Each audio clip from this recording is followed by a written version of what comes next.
আসসালামু আলাইকুম। Mannan high school and কলেজের কলেজ শাখার অনলাইন ক্লাসে সবাইকে স্বাগতম। আমি আলামিন সোহাগ, প্রভাষক তথ্য ও যোগাযোগ প্রযুক্তি। আজকে আমরা প্রথম বর্ষে একটি ক্লাস নিতে যাচ্ছি। প্রথম বর্ষে প্রায় 2-3টি ক্লাস চলে গেছে অলরেডি। প্রথম বর্ষের প্রথম অধ্যায়ের উপর আমরা প্রায় 3টা ক্লাস নিচ্ছি এবং অলরেডি তোমরা জানো তোমাদের একটা পরীক্ষাও হয়ে গেছে।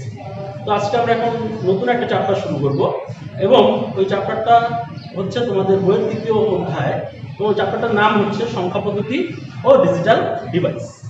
তো বোঝা যাচ্ছে নাম শুনে যে এখানে 2টা অংশ আছে, একটা হচ্ছে সংখ্যা পদ্ধতি আর একটা হচ্ছে ডিজিটাল ডিভাইস। তো এই অধ্যায়ের যে 2টা অংশ তার মাত্র একটা অংশ নিয়ে আমরা আজকে কাজ করব এবং তা হচ্ছে সংখ্যা পদ্ধতি। ঠিক আছে? তো প্রথম অংশটা নিয়ে আমরা আলোচনা করব।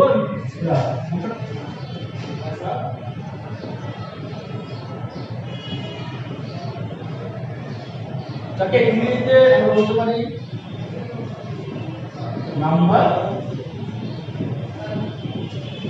সিস্টেম। তো নাম শুনে বোঝা যাচ্ছে নাম্বার সিস্টেম। এখন অর্থাৎ হচ্ছে সংখ্যা পদ্ধতি, অর্থাৎ একটা পদ্ধতি, একটা কৌশল যার মাধ্যমে আমরা কি করি, সংখ্যা তৈরি করি, এভাবে বলতে পারি যার মাধ্যমে আমরা সংখ্যা তৈরি করি। ঠিক আছে? তবে এই সংখ্যা তৈরির ধারণা বা সংখ্যা পদ্ধতি শুরু হওয়ার আগে যে ধারণাটা প্রথম শুরু হয় সে ধারণাটার নাম হচ্ছে গণনা অর্থাৎ কাউন্টিং। কোথা থেকে সংখ্যা পদ্ধতির ধারণাটা শুরু হয়? সংখ্যা পদ্ধতির ধারণাটা শুরু হচ্ছে কাউন্টিং, যেটাকে ইংরেজিতে বাংলায় বলতে পারে হচ্ছে কি গণনা। গণনা ধারণা থেকে আমাদের প্রথম শুরু হয় হচ্ছে ধারণা প্রথম শুরু হয় এবং তারপর শুরু হচ্ছে সংখ্যা পদ্ধতি। তো তাহলে একটু জেনে নিই যে আসলে গণনা ধারণা কিভাবে শুরু হয় এবং গণনা আমাদের কেন প্রয়োজন হয়। গণনা ধারণাটা সাধারণত খুব শুরু হয় বা আইডিয়াটা অনেক আগের থেকে, অর্থাৎ আদিম যুগ থেকেই গণনা ধারণাটা সৃষ্টি হয়। আদিম যুগের মানুষরা কিন্তু কিছুই করতে পারতো না, তারা কথাও বলতে পারতো না। কথা বলার পদ্ধতি তার কথা বলা যে দেখবেন যে কথা মনের ভাব প্রকাশ করার পদ্ধতিটাও তাদের মধ্যে অনেক পরে তৈরি হয়েছে, ডেভেলপ হয়েছে। তার মানে গণনা তো আরো অনেক পরে ডেভেলপ হয়েছে, কিন্তু কোনো না এক সময় গণনা শুরু হয়। আর এই যে আদিম যুগের মানুষ গণনা শুরু করে তার আইডিয়া আমরা কোথা থেকে পাই? তার আইডিয়া পাই তারা যে বাসস্থান, তাদের যে বাসস্থান ছিল সেই বাসস্থানটা হচ্ছে তাদের মাউন্টেন কেভ বা পাহাড়ের গুহায়। তারা সেখানে বসবাস করত এবং তাদের গণনা পদ্ধতি ওইখান থেকেই ধারণা করা যায়। কারণ তারা যখন ওখানে বসবাস করত তারা কি করত, বিভিন্ন দাগ কেটে কেটে কোনো কিছু লেখার চেষ্টা করত। তখন তো লেখার সম্পূর্ণ পদ্ধতি আবিষ্কৃত হয় নাই, তারপরেও তারা চেষ্টা করতো কোনো কিছুকে মনে রাখার জন্য। তারা কি করতো, দাগ কাটতো, পাহাড়ের গুহায় কোনো কিছু দিয়ে দাগ কেটে কেটে ওইটাকে মনে রাখার চেষ্টা করতো। তো ওইখান থেকেই কিন্তু এই দাগ কাটার মাধ্যমেই কিন্তু গণনা ধারণাটা তৈরি হয়েছে, রাইট? আচ্ছা, তারপরও আমরা যদি বইটা দেখি তাহলে এখানে দেখবো যে গণনা ধারণাটা আসলে শুরু হয়েছে কিভাবে। আদিম যুগের মানুষ একটা প্রশ্ন করছে, সেটা হচ্ছে আমার হাতের আঙ্গুল কয়টা করছে, মানে এখানে আঙ্গুল আছে, বাট তারা মানে গণনা করতে পারতো না, বাট জিজ্ঞাসা করছে। প্রথম প্রশ্ন যেটা করছে সেটা হচ্ছে কতগুলো। এই যে কতগুলো প্রশ্নটা, এই কতগুলো প্রশ্ন থেকেই শুরু হয়েছে গণনার ধারণা, রাইট? তো প্রথমে আদিম যুগের মানুষ কি প্রশ্ন করছে, হাউ মেনি, অথবা যেটাকে আমরা বলি হচ্ছে কতগুলো। আসলে এই কতগুলো এটা প্রশ্ন তারা করে নাই, তারা যেটা করছে কতগুলো আসলে কি কনসেপ্টটা, কতগুলো কনসেপ্টটা কি, এটার উপর ভিত্তি করে তারা প্রথমে গণনা, মানে যখন এই প্রশ্নের উত্তরটা পাওয়া শুরু করছে তখনই আর কি গণনা শুরু হয়েছে। আরেকটা রিজন আছে, সেটা হচ্ছে সাধারণত আমরা তো এখন যে মান নির্ণয় করি কোন পণ্যের, সেই মান নির্ণয়ের ক্ষেত্রে আমরা একটা মাধ্যম ধরে নিয়েছি, সেটা হচ্ছে মুদ্রা বা টাকা। আমরা টাকার বিনিময়ে কোনো কিছু মানে পাই, যেমন 1 কেজি চালের দাম 30 টাকা, 1 লিটার দুধের দাম হচ্ছে 60 টাকা। কিন্তু আদিম যুগের মানুষের এরকম মানে টাকার বিনিময়ে কোনো কিছু পাওয়ার সিস্টেম ছিল না। তারা কি করতো, 1 কেজি চালের পরিবর্তে 1 কেজি দুধ নিত, বা 3টা ছাগলের পরিবর্তে 5টা গরু নিত, বা 5টা গরুর পরিবর্তে 6টা ছাগল নিত। কিন্তু এটা কি ছিল, একটা অসংযংশ ছিল এবং তারা জানতো না কয়টা গরু কয়টা ছাগল, এরকম কিছু জানতো না। তারা জানতো এখানে কতগুলো আছে, ওই হিসাবে যেমন কিভাবে, তো এটা যদি আমি এখন অ্যাক্টিং করে দেখি তাহলে বিষয়টা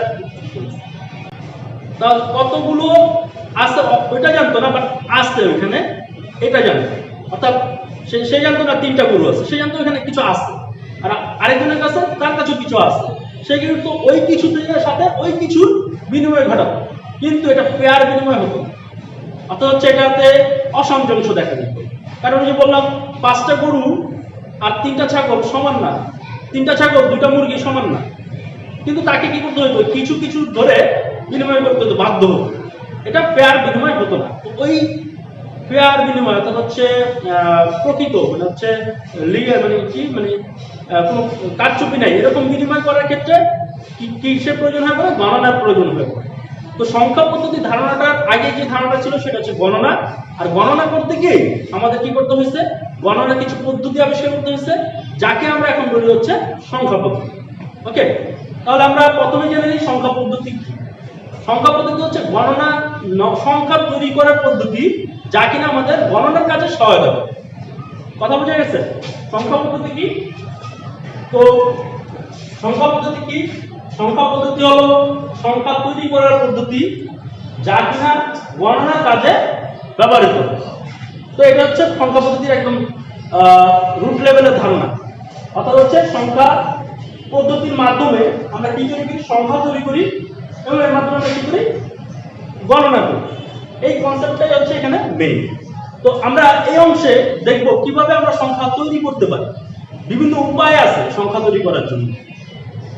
আদিমকাল থেকে বর্তমান সময় পর্যন্ত লক্ষ লক্ষ সংখ্যা পদ্ধতির উপায়, সংখ্যা তৈরির উপায় তৈরি হয়েছে, বা সব সংখ্যা তৈরির উপায়কে আমরা ব্যবহার করি না। কয়েকটা প্রচলিত যেগুলো সবার কাছে সমর্থিত গৃহীত হয়েছে, সেই সকল সংখ্যা পদ্ধতি আমরা এখানে ব্যবহার করে থাকি। তবে সংখ্যা পদ্ধতিরও কয়েকটা ভাগ আছে, একদম শুরুর দিকের ভাগ, ওইটা ডিপেন্ড করে কিসের উপর, সংখ্যা পদ্ধতির যে ভাগ সেটা ডিপেন্ড করে হচ্ছে, নির্ভর করে হচ্ছে স্থানের উপর। ওকে, তো ওই অনুসারে সংখ্যা পদ্ধতিকে 2টা ভাগে ভাগ করা যায়। একটা হচ্ছে স্থানিক সংখ্যা পদ্ধতি,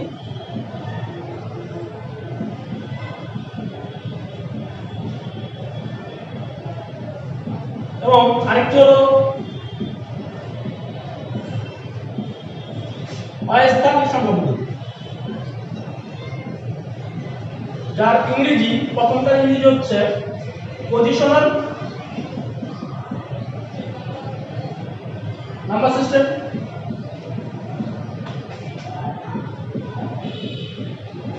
আরেকটা হচ্ছে নন পজিশনাল নাম্বার সিস্টেম। ঠিক আছে, তো এখানে একটা শব্দ আছে, সেটা হচ্ছে পজিশন নাল, রাইট? আর পজিশনাল শব্দটা আসছে পজিশন থেকে। তো এখানে পজিশন মানে কি, আগে বলে রাখি আমরা কিন্তু বাংলা বলি, ইংলিশে প্রথমে তৈরি করা হয়েছে, ওটাকে আমরা বাংলা বলি। তো ইংলিশটাকে না বুঝতে বাংলাটা ভালোভাবে বুঝে রাখবে। তো পজিশন শব্দটা হচ্ছে স্থান, তো পজিশন হচ্ছে স্থান, যেটা আমরা এখানে দেখছি স্থানিক সংখ্যা পদ্ধতি। তো এখানে স্থানিক সংখ্যা পদ্ধতি বা অস্থানিক সংখ্যা পদ্ধতি বলতে আমরা কি বুঝি? তবে স্থান কাল এই জিনিসটা ভালো বর্ণনা দিতে পারবে যারা পদার্থবিজ্ঞানের ছাত্র বা বিজ্ঞানের ছাত্র, তারা খুব ভালোভাবে স্থান এবং কাল, টাইম অ্যান্ড প্লেস, এটা সম্পর্কে ভালো বর্ণনা দিতে পারবে। বাট আমরা তারপরে একটু বুঝে নেই যে স্থান আসলে কি বোঝাচ্ছে। এটা ফিজিক্সের ধারণা থেকে বুঝাই। এটা হচ্ছে কি, স্থান কি মানে এই যে আমি এখানে দাঁড়ায় আছি, এটা একটা স্থান, রাইট? আমরা কিন্তু যদি এখানে দাঁড়াই আমি, তাহলে এটা এরপর যদি আরেকজন লোক আসে তাহলে আমাকে কি করতে হবে, স্থানটা চেঞ্জ করতে হবে, রাইট? এরপর আরেকজন আসবে, এটা স্থান চেঞ্জ করতে হবে। তো আমরা কি করতেছি, প্রতিনিয়ত একজনের জন্য স্থান করে দিচ্ছি। এই যে আমি চেঞ্জ করতেছি, আরেকজন এসে দাঁড়াচ্ছে, যে জায়গাটা দাঁড়াচ্ছে ওইটাকে আমরা স্থান বলতেছি, রাইট? এবং আমি যে চেঞ্জ হচ্ছি, আমার কিন্তু পজিশন চেঞ্জ হচ্ছে। আর পজিশন অনুসারে আমরা যে কনসেপ্ট মানে হিউম্যান কনসেপ্ট, ওই অনুসারে পজিশন অনুসারে পজিশনের একটা ভ্যালু আমরা দিই বা ভ্যালু মান দিই, যে হচ্ছে প্রথম পজিশনে আছে, দ্বিতীয় পজিশন আছে, তৃতীয় পজিশন আছে। ঠিক আছে, এই যে পজিশনটা চেঞ্জ হওয়ার ফলে মানের যে চেঞ্জ হচ্ছে, এই কনসেপ্টের উপর ভিত্তি করে, অর্থাৎ স্থানের পরিবর্তনের ফলে মানের পরিবর্তন হচ্ছে, এই কনসেপ্টের উপর ভিত্তি করে যে সংখ্যা পদ্ধতি, সেটাকে আমরা বলতে হচ্ছে স্থানিক সংখ্যা পদ্ধতি। তাহলে অস্থায়ী সংখ্যা পদ্ধতি কি? অস্থায়ী সংখ্যা পদ্ধতি প্রথমে বুঝতে হবে নন পজিশনাল, অর্থাৎ কোনো স্থানই নেই। এই স্থানের কনসেপ্টটা এখানে ব্যবহৃতই হয় না। আমি চাপি, বামে চাপি ডানে চাপি, অর্থাৎ আমি স্থান পরিবর্তন করি না কেন, ওই স্থানের ভ্যালুও আমাকে দিবে না এবং মানও দিবে না, মানে স্থানের নামও দিবে না, মানও দিবে না। সিম্পলি এখানে কোনো স্থানের কোনো কনসেপ্ট আমরা এখানে ব্যবহার করব না। এটাকে সিম্পলি মানের মাধ্যমে প্রকাশ করবো, কোনো স্থান এখানে থাকবে না। এই ধরনের পদ্ধতিকে আমরা বলতেছি হচ্ছে অস্থানিক সংখ্যা পদ্ধতি। ঠিক আছে, এই অস্থানিক সংখ্যা পদ্ধতি প্রথমে তৈরি হয়েছে, তারপরে আসছে স্থানিক সংখ্যা পদ্ধতি। অর্থাৎ আদিমকালে যে পণ্ডিত ছিল, পণ্ডিত ব্যক্তিগণ ছিল, তারা প্রথমে যেটা তৈরি করছে সেটা হচ্ছে কি অস্থানিক সংখ্যা পদ্ধতি, তারপর কি তৈরি করছে স্থানিক সংখ্যা পদ্ধতি। ওকে, তো অস্থানিক প্রথমে আমরা জেনে নিই অস্থানিক সংখ্যা পদ্ধতি আসলে কি ছিল।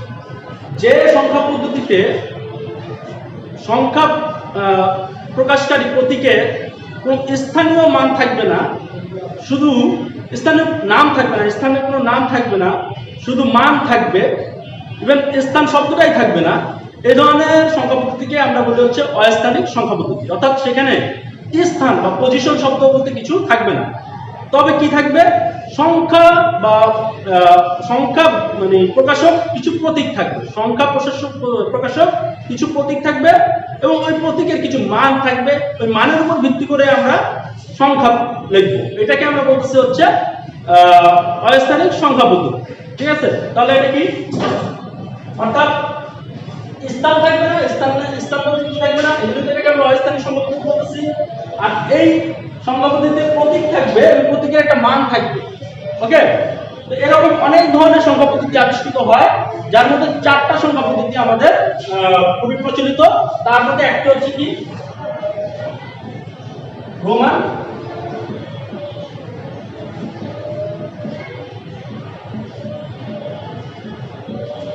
তারপর আসছে হচ্ছে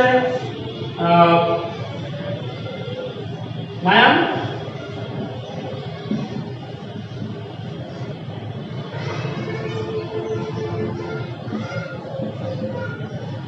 তারপর আসছে হচ্ছে হায়ারোগ্লিফিক,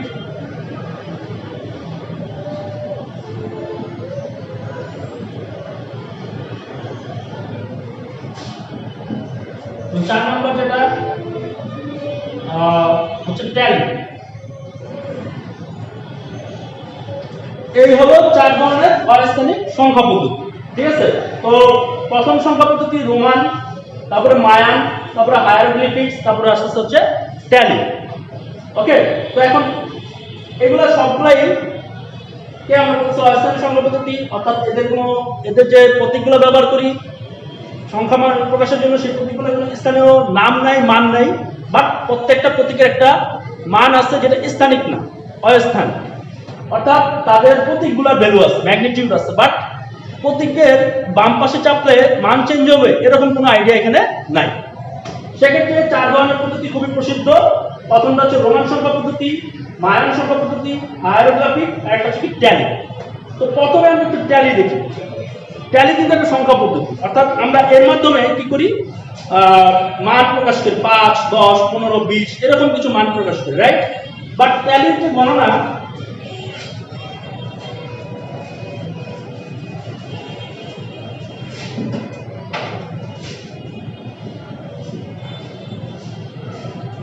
ট্যালি দিয়ে আমরা যখন সংখ্যা লিখি তখন ট্যালির মাত্র একটা মান থাকে, একটা দাগ, সিঙ্গেল স্ট্রাইক এবং সিঙ্গেল ভ্যালু।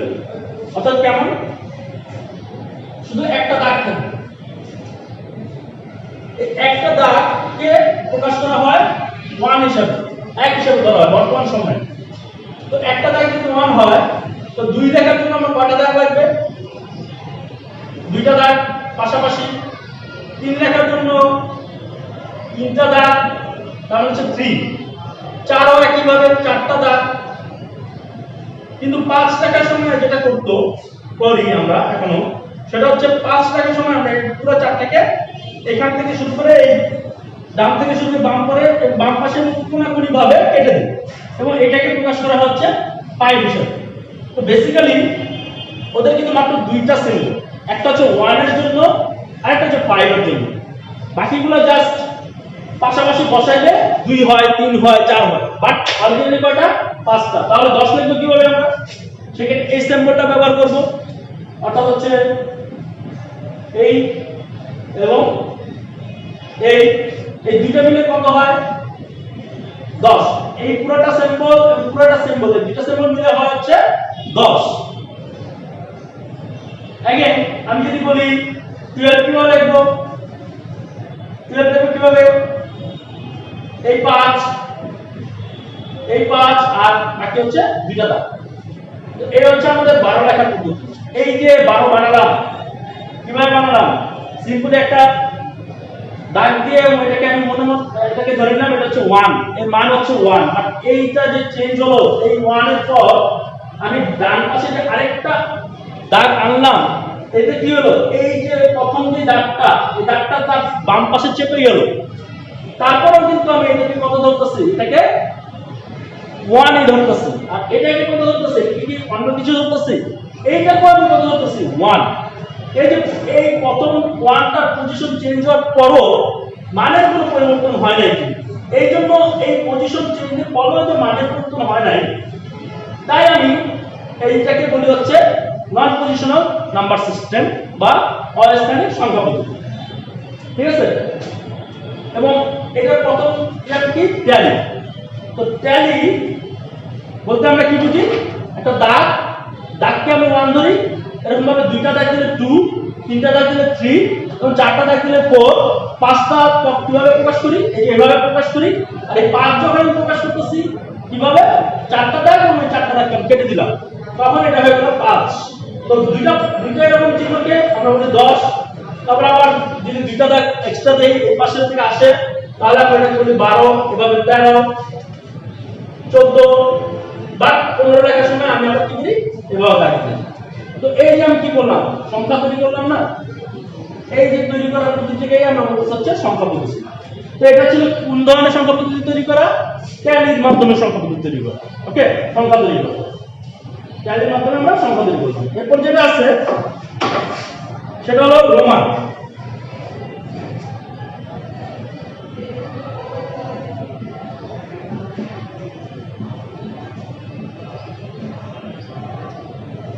তো ইতালি রোম থেকে রোমান আসছে। তো রোমানরা কি করছে? রোমানরা কি করতো? সংখ্যা মানে তাদের নাম্বার প্রকাশ করার জন্য সংখ্যা ইউজ করতো, মানে গণনার কাজে সংখ্যা ব্যবহার করতো। ওরা যে সংখ্যা পদ্ধতিতে সংখ্যা তৈরি করতো ওইটাকে আমরা বলতেছি রোমান সংখ্যা পদ্ধতি। আর রোমান সংখ্যা পদ্ধতিতে ওরা কতগুলো চিহ্নকে চিহ্নকে মান দিচ্ছে। এই মানগুলো কি একটু দেখে নিন। যেমন ওরা i কে 1 ধরে, আর v কে ধরে হচ্ছে 5, আর x কে ধরে হচ্ছে 10, তেমনি l কে ধরে হচ্ছে 50, c কে ধরে 100, d কে ধরে হচ্ছে 500, আর n কে ধরে হচ্ছে 1000। ঠিক আছে? তো এই যে মানগুলো প্রথমে ওরা তৈরি করছে। i কে কি হচ্ছে 1, v কে ধরছে 5, x কে ধরছে 10, l কে ধরছে 50, তাহলে c কে ধরছে 100, d কে ধরছে 500, n কে ধরছে 1000। এবং ওরা যে কোনো সংখ্যাই তৈরি করতে যায় না কেন, তারা এই কয়টা স্যাম্পলের বাইরে কোনো কিছু ব্যবহার করে না। তারা তো আর কি করে? এই কয়টা স্যাম্পল ব্যবহার করেই 2 বানায়, 3 বানায়, 5 বানায়, 10 বানায়, 11, 12, 13 এরকম সংখ্যা তৈরি করে। তো কিভাবে করে? ওরা যে কাজটা করে, ধরা যাক ওরা 2 লিখবে, তাহলে এককে আমরা কি দ্বারা প্রকাশ করছে? i দিয়ে। তো 1 যদি i হয় তাহলে 2 হবে কি? 2টা i। अगेन বলতেছে এটা নন পজিশনাল, অর্থাৎ এই প্রথম i কে দ্বিতীয় i কে সুযোগ করে দেওয়ার জন্য প্রথম i কিন্তু বামে যাচ্ছে। তো প্রথমে এই ধরা যাক এরকম ছিল ক্রস i, এই আইটা কি করছে? এখানে ক্রসের জায়গায় গেছে, নতুন একটা আই এখানে যুক্ত হয়েছে। এটা কিন্তু এই আই এর মানও চেঞ্জ হবে, এই আই এর মানও চেঞ্জ হবে, যেটা আমরা পরবর্তীতে স্থানীয় সংখ্যা পদ্ধতিতে যেখানে পজিশন ডিজিটের পজিশন চেঞ্জ হলেই মানের উপর চেঞ্জ হয়ে যায়। ওকে, তো এই আইটা এই পাশে যাচ্ছে, নতুন একটা আই এখানে অবস্থান নিচ্ছে। তো এই ক্ষেত্রে এর মান হচ্ছে 2, কারণ এটার মান 1 আর এটার মান 1, দুইটা মিলে হচ্ছে 2। তেমনি এটা কি হবে, এটা হচ্ছে 3, তাহলে 4 কিভাবে লিখবো আমরা, চারটা দাগ আসবে স্বাভাবিকভাবে, এটা 4, তাহলে 5 কিভাবে লিখবো, ঠিক আছে। তো আমরা 4 কিভাবে লিখলাম, চারটা আই দিয়ে লিখলাম, কিন্তু আসলে না 4 লেখার একটা পদ্ধতি আছে, সেটা হচ্ছে পরের সিম্বল ব্যবহার করে। তো 1 2 3 আমরা লিখলাম, বাট 4 লিখবো কিভাবে, 4 লিখবো আমরা প্রথমে একটা ভি দিব এবং তারপর বাম পাশে আই দিব। তো আই হচ্ছে কি, ভি হচ্ছে 5 আর আই হচ্ছে 1, বাম পাশে যদি আমি দেই সেক্ষেত্রে বুঝতে হবে আমি এই 5 থেকে 1 বিয়োগ করছি, সেক্ষেত্রে এটা হবে কি 4। তাহলে তো সংখ্যা তৈরির পদ্ধতিটা কিসের উপর, আবার যদি আমি 6 লিখি, 6 লেখার জন্য 5 এর ডান পাশে দিলাম, সেক্ষেত্রে হচ্ছে 6, সেক্ষেত্রে 5 এর সাথে কত যোগ হলো 1, দ্যাট ইজ 6। তো ওদের যে সংখ্যা পদ্ধতি তৈরি, এই সংখ্যা পদ্ধতির মেন ধারণা কি, এই মেন ধারণা ছিল যোগ এবং বিয়োগ, কোনো পজিশনাল ভ্যালু ছিল না, এবং যোগ এবং বিয়োগের মাধ্যমে ওরা পরবর্তী সংখ্যা পদ্ধতি তৈরি করছে, পরবর্তী সংখ্যাটা তৈরি করবে, রাইট। তাহলে বাম পাশে যদি আমি কোনো স্যাম্পল বসাই, তাহলে কোনো কিছু এই স্যাম্পলের বাম পাশে যদি বসাই, একটা ফিক্সড স্যাম্পলের বাম পাশে যদি বসাই, তাহলে ওই স্যাম্পলের মান থেকে বাম পাশের মানটা বিয়োগ হবে, আর যদি ডান পাশে বসাই ওই স্যাম্পলের সাথে ডান পাশের মানটা যোগ হবে। ফর্সে আমরা কি করলাম, ফর্সে এক্স ভি লিখলাম, তো এক্স ভি মানটা কত হবে, তাহলে x এর মান 10 আর v এর মান হচ্ছে 5, এবং এই ভিটা কি x এর বাম পাশে আছে, তাহলে কি হবে 10 - 5 দ্যাট ইজ 5। তাহলে এই মানটা কত, এই মানটা হচ্ছে মেইনলি 5, রাইট। তবে আমরা এভাবে 5 লিখতে পারি, বাট 5 লেখার একটা পদ্ধতি কি, সিম্পলি v দিয়ে প্রকাশ করতে পারি, ওকে। বাট যদি আমি ডান পাশে লিখি ভিটাকে, সেক্ষেত্রে কি হবে, x এর বাম পাশে ডান পাশে v আছে, x হচ্ছে 10 আর v হচ্ছে 5, দ্যাট ইজ 10 + 5 হচ্ছে 15। তো এইভাবে আমরা কি করছে, পরবর্তী সংখ্যাগুলো তৈরি করছি। তো v x যদি হয়, x v যদি হয় 15, তাহলে x v i কি হবে 16, x v ডাবল i হবে কত 17, x v ট্রিপল i কত হবে 18, বাট x v মানে চারটা আইটেম আমি এখানে বসাতে পারবো না, কারণ সেক্ষেত্রে আমাকে যেটা করতে হবে,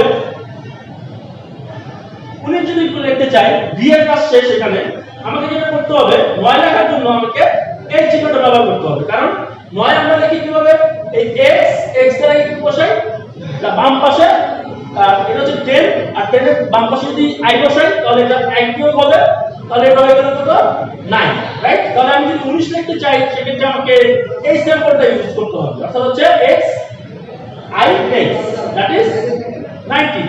তার মানে দুইটা x যদি আমি বসাই হয়ে যাচ্ছে হচ্ছে 20। তো এভাবে ওরা কি করতো, সংখ্যা তৈরি করতো, কিভাবে, রোমানরা কি ঠিক এভাবে সংখ্যা তৈরি করতো, কি পদ্ধতিতে, বাম পাশে থাকলে বিয়োগ, ডান পাশে থাকলে যোগ, সিম্পল একটা। যখন আমরা 1 থেকে 4 লিখলাম, 4 লেখার সময় আমরা v ইউজ করে বাম পাশে i অথবা ডান পাশে i ইউজ করতাম। বাম পাশে i দিলে v এর আগে i দিলে হয়ে যায় 4 আর v এর পর i দিলে হয়ে যায় 6। তার মানে আমরা x যদি হয় একটা সিম্বল 10, এর বাম পাশে যদি আমি দেই i তাহলে হয়ে যায় 9, আর ডান পাশে যদি আমি দেই v বা i তাহলে হয়ে যায় 11। তো বাম পাশে বসালে 10 থেকে আমি 1 বিয়োগ করতেছি, ডান পাশে বসালে 10 থেকে 10 এর সাথে 1 যোগ করতেছি। এই যে যোগ এবং বিয়োগের মাধ্যমে ওরা একটা কি তৈরি করছে, সংখ্যা পদ্ধতি তৈরি করছে, সংখ্যা তৈরি করার পদ্ধতি বের করছে। এইটাকে বলা হয়েছে কি রোমান সংখ্যা পদ্ধতি। এরপরে যে সংখ্যা পদ্ধতিটা আছে সেটা হচ্ছে ইজিপশিয়ান সংখ্যা পদ্ধতি, যেটাকে আমরা বলি হায়ারোগ্লিফিক্স। ইজিপ্টের লোকেরা এই সংখ্যা পদ্ধতি আবিষ্কার করে। তো ইজিপ্টরা কি ধরনের সংখ্যা পদ্ধতি আবিষ্কার করে, এটার নাম কি হায়ারোগ্লিফিক্স। তো ইজিপ্ট আবিষ্কার করা হচ্ছে হায়ারোগ্লিফিক্স। আমরা কিন্তু অস্থানীয় সংখ্যা পদ্ধতি নিয়ে কিছু টাইম স্পেন্ড করতেছি। এটার পিছনে কারণ হলো আমাদের অস্থানীয় সংখ্যা পদ্ধতি থেকে স্থানীয় সংখ্যা পদ্ধতি যাওয়ার যে ধাপগুলো যদি আমি না বুঝি, বা মানে আসলে এটা কিন্তু একটা কিউরিয়াস মাইন্ড আমাদের আমাদের অলরেডি শেখার ইচ্ছা থাকে যে আমরা কিভাবে মানে আসলো পুরা সংখ্যা পদ্ধতির পরিবর্তনটা কিভাবে ঘটলো, এটা কিন্তু সব মানুষেরই থাকে। তো ওই অর্থে আমরা একটু আলোচনা করতেছি, কারণ আমাদের বইয়ে যদি আমরা বলি যে শুধু এগুলো জানার কি প্রয়োজন, সেক্ষেত্রে শুধু আমরা বাইনারি নাম্বার সিস্টেমটা শিখলেই হলো, রাইট? কিন্তু শিক্ষার মানের দিক থেকে কিন্তু আমরা আসলে পিছিয়ে যাবো। তাহলে আমরা যদি শুধু অনলি যেটা প্রয়োজন ওইটা শিখি, সেক্ষেত্রে আমরা শিক্ষার মানের দিক থেকে পিছিয়ে যাবো, ঠিক আছে? তো এখানে আসছে ইজিপ্ট বা হায়ারোগ্লিফিক্স, এটা কি? এটাও একটা স্যাম্পল ভিত্তিক এবং নন পজিশনাল নাম্বার সিস্টেম। স্যাম্পল ভিত্তিক, এখানে কিছু ইজিপ্টের যে লোকেরা তারা কিছু স্যাম্পল ইউজ করছে এবং এই স্যাম্পলের উপর ভিত্তি করে তারা এই নাম্বার সিস্টেমটা ব্যবহার করছে, যা কিনা অলমোস্ট রোমান সংখ্যা পদ্ধতির মতোই, বাট তাদের সংখ্যা তৈরি করার পদ্ধতিটা রোমান সংখ্যা পদ্ধতি থেকে একটু ভিন্ন ছিল। তো দেখা যায় কিরকম ছিল। তো সেক্ষেত্রে ইজিপ্টরা যে হায়ারোগ্লিফিক্স তৈরি করতো তাদের কয়েকটা নির্দিষ্ট স্যাম্পল ছিল। যেমন একটা স্যাম্পল ছিল এইটা, যেটাকে ওরা ধরছে 1, আরেকটা স্যাম্পল ছিল এইটা, যেটাকে ওরা ধরা হচ্ছে 10, আরেকটা স্যাম্পল হচ্ছে এটা, যেটাকে ওরা ধরা হচ্ছে 100। তেমনি আরো কিছু স্যাম্পল ছিল, যেমন হিউম্যান ফিঙ্গার অর্থাৎ মানুষের আঙ্গুল, যেটাকে ওরা ধরা হচ্ছে 1000। এর আগে একটা ছিল যেটা হচ্ছে লোটাস বা পদ্মফুল প্রতীক, যেটাকে ওরা ধরা হচ্ছে 1000। তারপরে মানুষের আঙ্গুল চিহ্ন,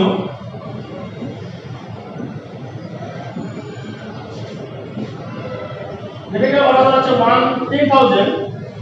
তারপরে ব্যাংকের চিহ্ন প্রতীক, যেটাকে ওরা ধরা হচ্ছে 1 লাখ।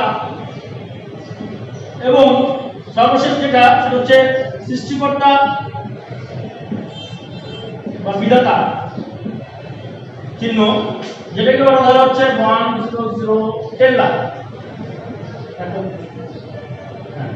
তো এই হলো ইজিপশিয়ান নাম্বার সিস্টেমের বেসিক যে প্রতীকগুলো ব্যবহার করা হবে, এগুলো হচ্ছে ইজিপশিয়ান নাম্বার সিস্টেমের প্রতীক। বাট ওরা কিন্তু পরবর্তীতে সংখ্যা তৈরি করার ক্ষেত্রে একটা পদ্ধতি অবলম্বন করছে, যেটা আমরা অলরেডি রোমান সংখ্যাও দেখছি।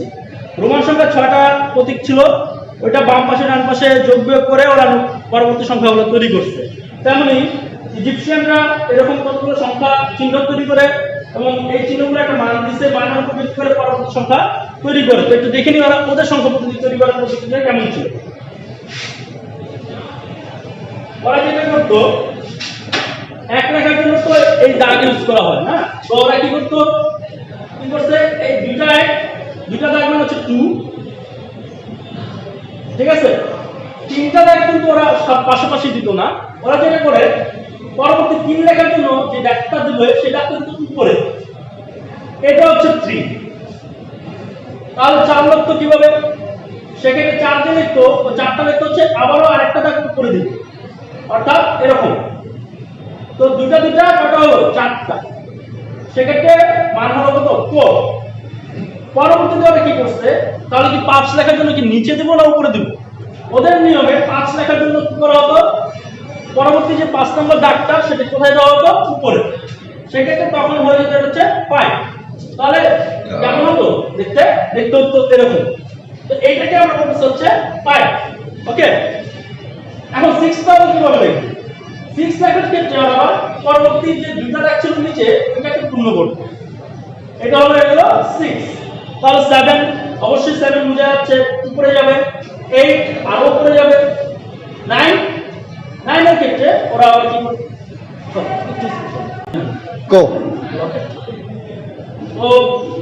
তো ইজিপশিয়ানরা কি করতো, তো দেখা যায় ইজিপশিয়ানরা কিভাবে সংখ্যা তৈরি করছে। প্রথম কি করছে, ওরা আই নিছে, এটা মানে হচ্ছে 1, তার পাশাপাশি দুইটা দাগ দিছে, তো এটা মানে হচ্ছে 2। ওকে, আর এরপরে কি করছে, ওরা পাশাপাশি 3টা দাগ দিয়েছে না, পরবর্তী 3 বানানোর জন্য যে দাগটা দিবে সেটা তারা হচ্ছে উপরে। তো এই উপরে দেওয়া মানে হচ্ছে এর মানে হচ্ছে 3। তাহলে 4 লেখার জন্য কি করতো, 4 লেখার জন্য কি যে কাজটা করছে সেটা দাগ দিচ্ছে উপরে, সেক্ষেত্রে এটা হয়ে গেল কত 4। তো 5 কিভাবে লিখবে? 5 লাখের ক্ষেত্রে ওরা যে কাজটা করতো সেটা হচ্ছে এই একটা, দুটো এবং তিনটা, উপরেই তিনটা দাগ দিচ্ছে, নিচে কিন্তু এখন চেঞ্জ করে না। উপরে কিন্তু আমার এটা কি হয়ে গেল, পূর্ণ হয়ে গেল, রাইট? তারপরে আমরা যেটা করছি 6 লেখার ক্ষেত্রে আমরা কি করছি, এইভাবে তিনটা দাগ দিচ্ছে। তো কি হলো 3 3 6। তারপর কি করছে, তারপরে 7 লিখতে হবে, সেক্ষেত্রে ওরা আবার 7 লেখার ক্ষেত্রে এইখানে ঠিকই রাখছে, বাট এইখানে আবার একটা দাগ বাড়াইছে, উপরের দিকে বাড়ায়। তো প্রথমে ওদের নিয়ম কি, নিচে একটা দাগ দেওয়ার পর যদি পূর্ণ হয়ে যায় তারপরে আবার কি করতে হবে, সমান সমান হলো 3টার পর সমান করলো 3 3 6, এরপর আবার যখন নতুন দাগ দিবে সেক্ষেত্রে ওরা কোথায় দিল, উপরে দিল, তখন আবার নিচে গেছে। এই হলো, তো এটা ছিল কি 7। তারপর আবার কি করছে, নিচে সমান করছে, এটা হয়ে গেছে 8। বাট যখন 9 লিখতে গেছে তখন কিন্তু টোটাল সংখ্যাটাকে চেঞ্জ করে ফেলছে, সেক্ষেত্রে ওরা 4টা গ্রুপ এরকম রেখে দেয় যে এখানে একটা 1 দিলাম 9 হয়ে গেল, সেক্ষেত্রে ওরা কি করছে, রিঅ্যারেঞ্জ করছে, অর্থাৎ এই যেটা কেটে উপরে 3টা দাগ নিয়ে গেছে, তখন এটা করছে হচ্ছে 9। তো বেসিক স্যাম্পল এইভাবে তৈরি করছে, অর্থাৎ 1 থেকে 9 পর্যন্ত এইভাবে তৈরি করছে। ওকে, তাহলে 10 এর স্যাম্পল তো অলরেডি আমরা জানি, 10 এর স্যাম্পল হচ্ছে এটা, রাইট? এটা হচ্ছে 10।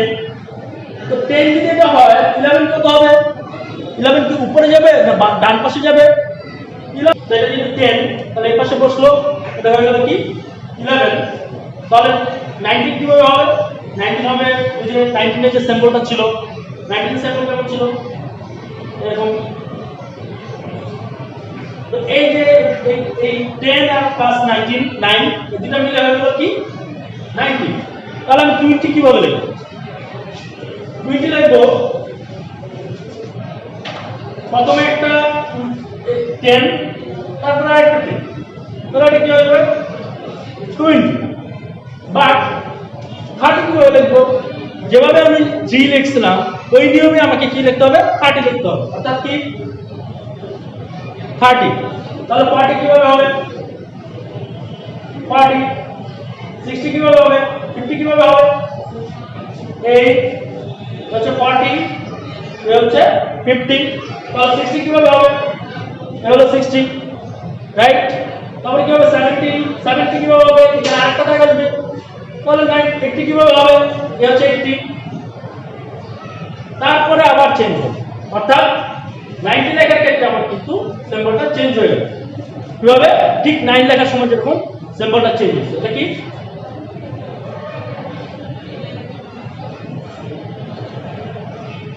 এই হলো আমাদের 90।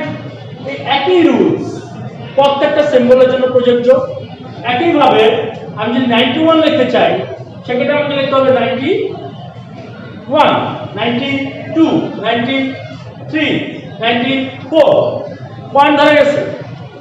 তো অনেক চিন্তা গেছে, ওরা যখন নাম্বার সিস্টেম তৈরি করছে বোঝা যাচ্ছে যে ওদের চিন্তা ভাবনা সুদূর প্রসারী ছিল, ঠিক না?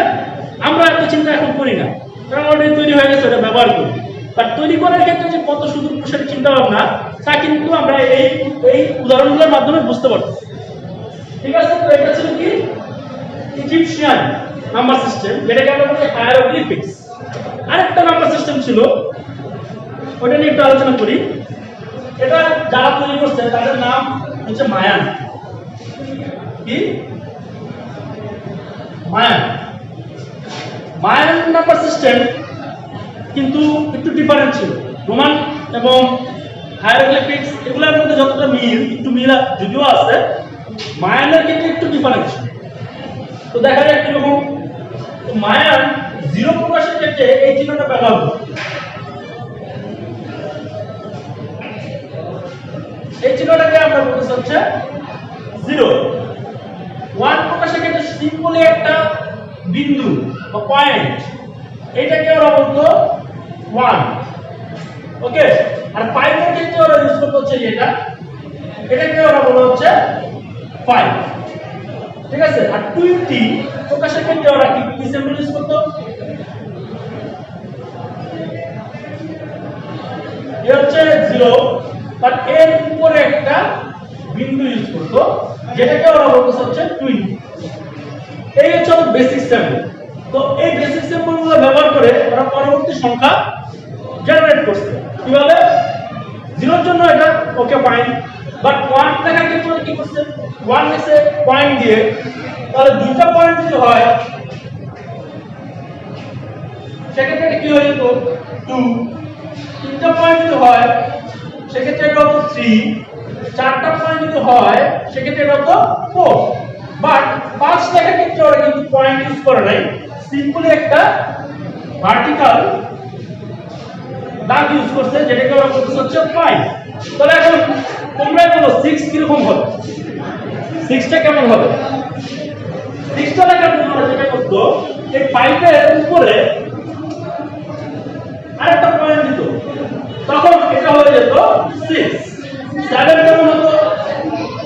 দুইটা পয়েন্ট 7, তিনটা পয়েন্ট এটা হতো 8, চারটা পয়েন্ট যেটাকে বলা হতো 9।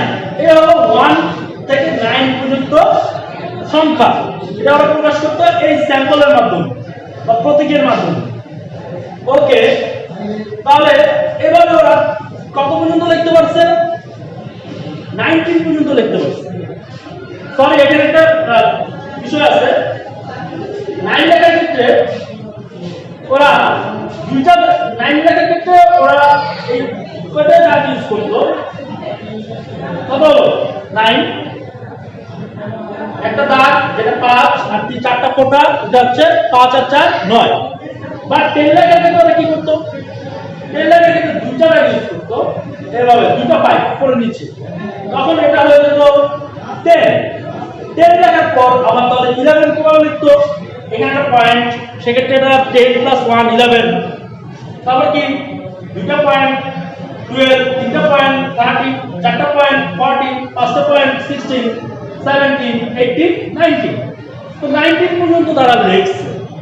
লেখার পর তারা তাদের সংখ্যা পদ্ধতিটার যে সংখ্যা পরবর্তী সংখ্যা জেনারেশনের ক্ষেত্রে একটু চেঞ্জ আছে। সেটা কি? সেটা হচ্ছে ওরা এতক্ষণ যে পয়েন্টগুলো দিতেছিল, এই পয়েন্টগুলো অনুভূমিক ভাবে অর্থাৎ হচ্ছে ভার্টিক্যাল লাইনে দিচ্ছিল, বাট এটা 19 পর্যন্ত সেম ছিল।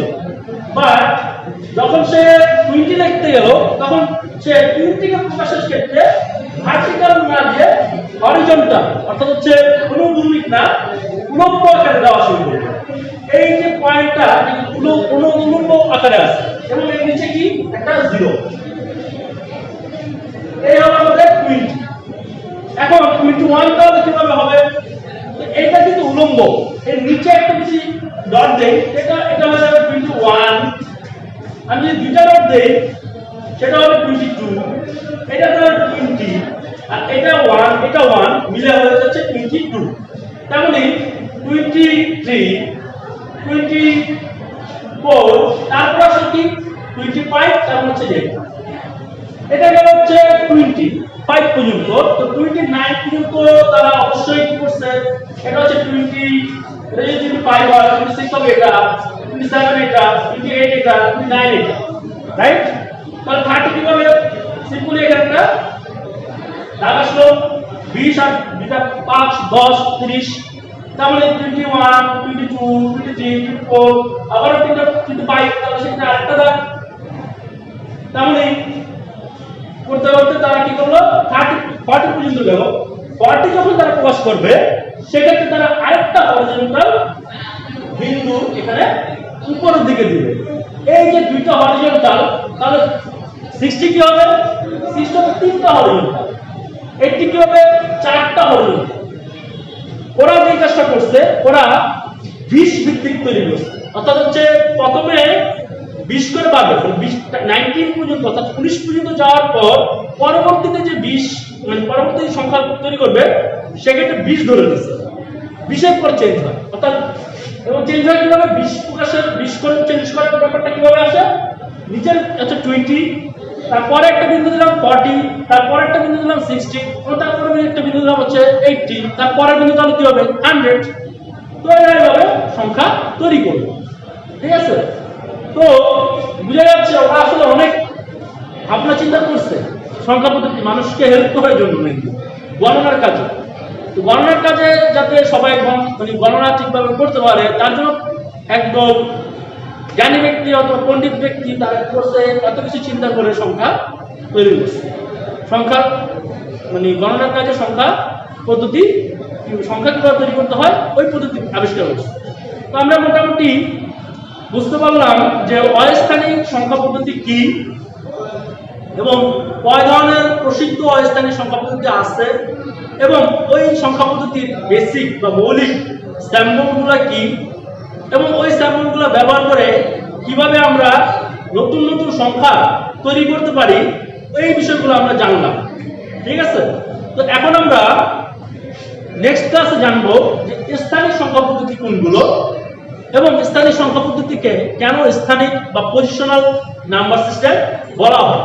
তো আজকের মতো আমরা এখানে ক্লাসটি শেষ করছি। আশা করি তোমাদের ক্লাসটি তোমরা দেখবে এবং যে অংশটা বুঝো নাই ওইটা আমাকে কমেন্টসে জানাবে। তো সবাইকে ধন্যবাদ। আসসালামু আলাইকুম।